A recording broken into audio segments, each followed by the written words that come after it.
this video, we're going to continue with single displacement reactions, but this time we'll take a look at the types where a nonmetal kicks out a nonmetal. So it's a very similar idea, except here this time we'll have a nonmetal that's alone. If you have a nonmetal that starts off alone, it's going to kick out the nonmetal in the ionic compound. And so then by the end of it, a nonmetal will be alone again, and you'll have a new ionic compound. So let's take a look here at this example. You have bromine, okay, written as a Hofbrinkel, but it's alone, it's not in the compound. And so now it's going to kick something out in this compound here, Ki. And so since it's a nonmetal alone, it's going to kick the nonmetal out to be with the metal, because you always want to have a metal with a nonmetal. You don't want to have two metals together, for example. That wouldn't work. You can have two nonmetals together, but remember that in this case here, if there's a choice, the nonmetal will want to be with the metal. So now the iodine has been kicked out, so it's alone. And now you have a new ionic compound determined by the crisscross between K and Br, which is K plus 1, Br minus 1, crisscross, KBr. And then if it's AQ here, we'll keep it AQ here. The 2 here comes from the fact that iodine is one of those Hofbrinkels. And so you just have to remember, we determine subscripts by crisscross and Hofbrinkel, and that's it. You don't have to make it more complicated than that. Don't look for any other kind of strategies right now. For now, just focus on those 2 little rules, and try not to overthink it too much. And then afterwards, we can kind of go and figure out the why. Right now, let's just go with those rules. So here, we have to recognize that we have a nonmetal alone.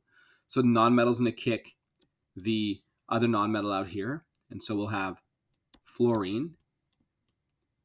And it's going to be F2 gas because it's Hofbrinkel. And then we're going to have a compound that forms between K and Cl. So K is plus 1. Cl is minus 1. Crisscross, and we get KCl, and then AQ. And you could go to balance it if you like. So for example, I'd put a 2 here to get 2 Fs, a 2 here to get 2 Ks, and then we have our 1 there and 1 here. Now it's all balanced. We'll do it. You can try the next one on your own, see if you're on the right path. So pause it, then unpause it, and then see if you can give yourself some feedback. So we have a nonmetal alone. That nonmetal will kick out this nonmetal here to be with the metal. So now we have bromine alone. Bromine, it's Hofbrinkel and it's liquid. Plus the crisscross between magnesium and chlorine now. So magnesium is plus 2. Chlorine is minus 1. We get MgCl2AQ.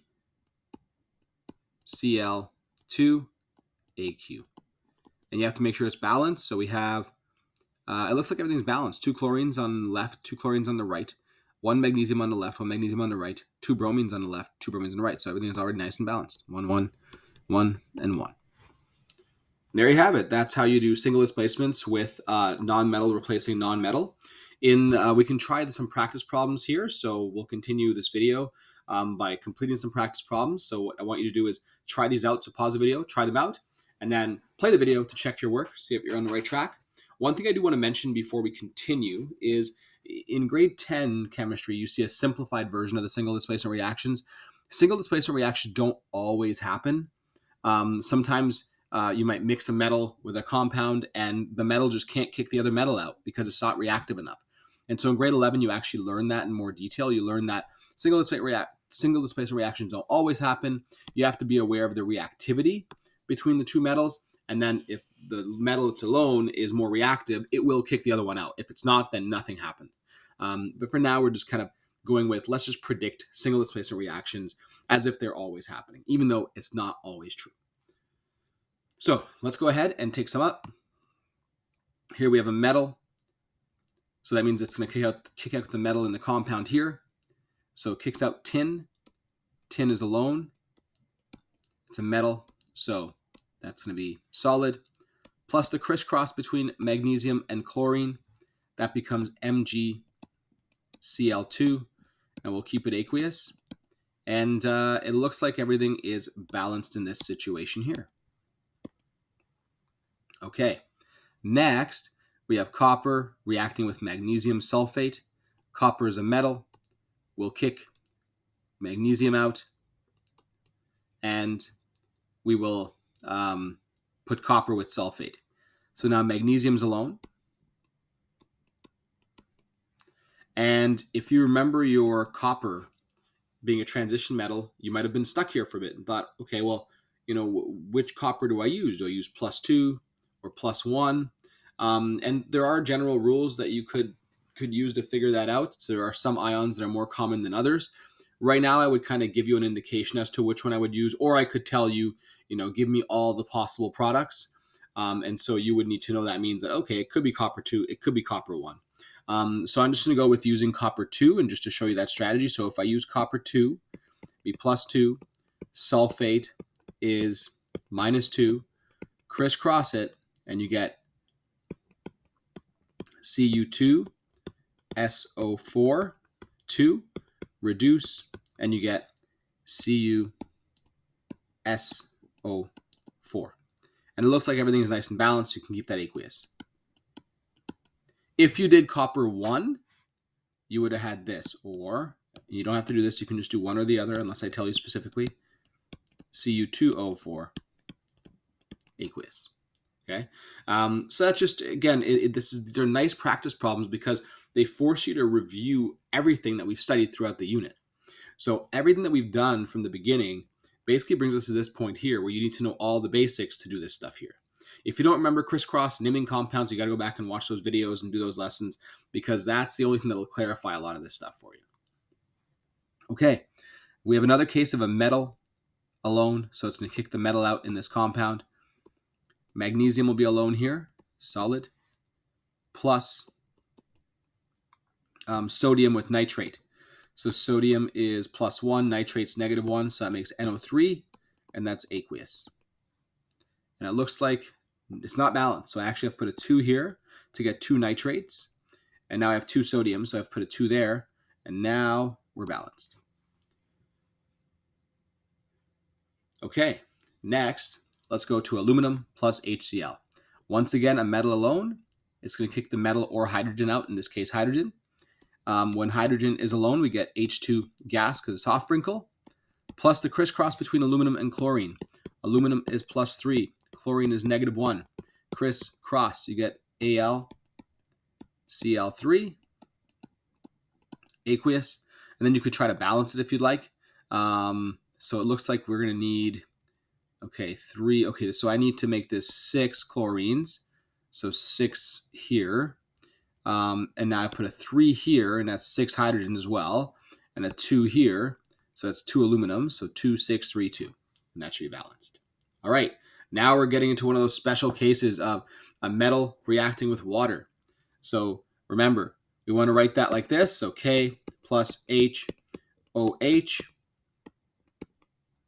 K kicks the H out, so we get H2 gas, plus the crisscross between K and OH to get KOH. And that's aqueous. And this is our base that was produced because of the hydroxide. And is it balanced? So we have, no, it's not balanced. So we'll put a 2 here. We'll put a 2 here. And we'll put a 2 here and a 1 there. And now it's balanced. And there we have it. That's our single displacement reaction where an alkali metal reacts with water. Okay. We have the last 2 to do. I just want to remind you as you're here, if you were able to do all this practice without any significant errors, maybe you made a few errors in the first one or second one, but after that, you understood it well, you don't have to go and do all the problems in the worksheet. Choose a couple, maybe choose up to 5 to do. Choose maybe a few, 2 easy ones, and then some that you think might be challenging so you can get some feedback on it, and then move on. The point is, try a lot of the practice problems within the notes first. If you can't even do the problems within the notes first, like the problems I did as examples or the practice here, then there's no point to going to the worksheet and stressing yourself out. Focus on the note, focus on the video first, develop those strategies, and then you become more efficient later on. So here we have the case of a non-metal being alone. So you need to recognize that it would kick the non-metal out instead. So we have I2, that's a solid, plus the crisscross between sodium and bromine. Sodium is +1, bromine is -1, crisscross it, and you get NaBr,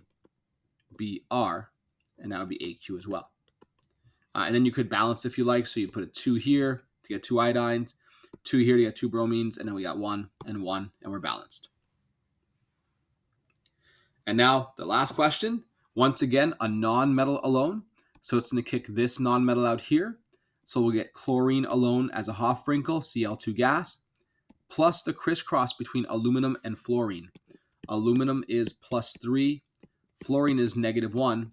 Crisscross it, you get AlF3AQ. And so now to balance this, I'd have to put a 2 here. Does that make 6 fluorines? So I'll put a 3 here. That's 6 fluorines.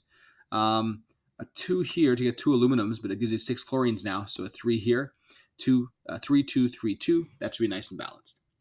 So in this video, we saw the single displacement reactions where nonmetals kick out nonmetals. And then we finished the video by doing some practice problems where there was a mix of metals and nonmetals in there. And so hopefully you managed to give yourself some feedback, to learn from some mistakes. And if you understood everything here, you should be good. But if you made a lot of mistakes and couldn't get one quite on your own yet, review the video, review the practice problems here, and then go and try a few more from the homework.